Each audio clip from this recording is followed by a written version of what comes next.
this violence along the border, well, there were nearly 200,000 migrant encounters in July alone. Now, encounters have surpassed a whopping 2 million. Since October 1st, 10 people who crossed the border in July are on the FBI's terror watch list, and fentanyl seizures have jumped 203%. Joining us now to discuss is Republican Congressman from New Jersey and member of the Homeland Security Committee, Jeff Van Drew. Congressman, welcome. It's good to be with you. Thank you. To what level has this become a threat of national security, not just the border, but specifically these dangerous cartels?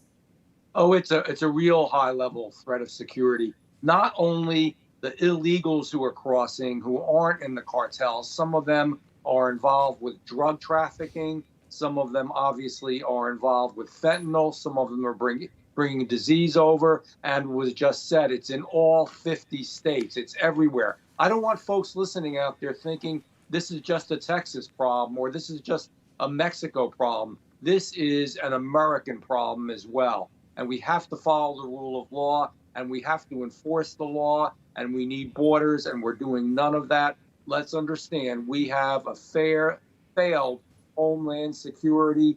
Secretary Mayorkas is doing a terrible job. Our president still has not been down to the border. As unbelievable as that is, he hasn't even seen or felt any of this. The only thing that he's feeling, and he's just getting back now, is putting his toes in the sand between the dunes and the ocean on his multi-million-dollar home on Kiowa Island.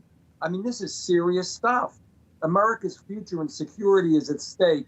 We're killing our children with the fentanyl. The Red Chinese, the Communist Chinese are moving the fentanyl through the border. We have hundreds of people that are on the terror watch list. Many of them have squeaked through and are in our country now. We are changing the fabric of America with this alone. It's got to stop.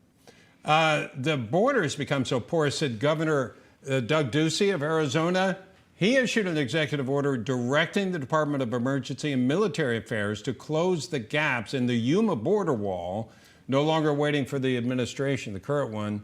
The governor called Mr. Biden's lack of urgency on the border crisis a dereliction of duty. Congressman, what do you think needs to be done? Because we've been talking about this problem almost literally from the day that Mr. Biden took office. Well, you know, Joe Biden's napping on the beach, or he's napping in his cellar at home. I don't know what he's doing, but I know what needs to be done, and hopefully we'll start that process when we take over the majority. It's not complicated.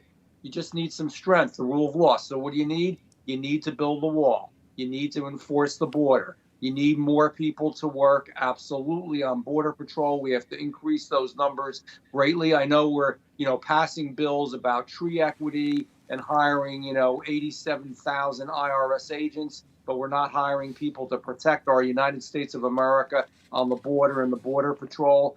So we make ourselves weaker and stupider. That's not the answer. We have to be stronger, smarter, stop these people, stop the cartels, really seek out the people that are on the terror watch list. Do not allow them in America. And when they get in America, they have to be sent back. Not complicated stuff. It's all doable.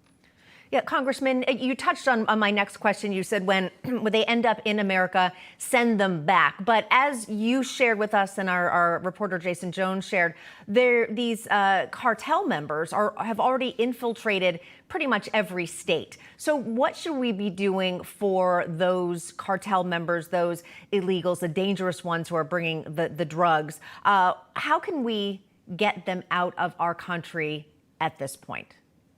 Well, and first of all, there's two things we have to do. One, we have to stop the new ones from coming in. Secondly, those that are in are invariably going to commit crimes. They are going to be caught. And again, now we have this system, again, with this administration and with the weak prosecutors where we put people in jail for violent crimes and we let them out as quick as we put them in. And I mean in hours and days. That can't be done.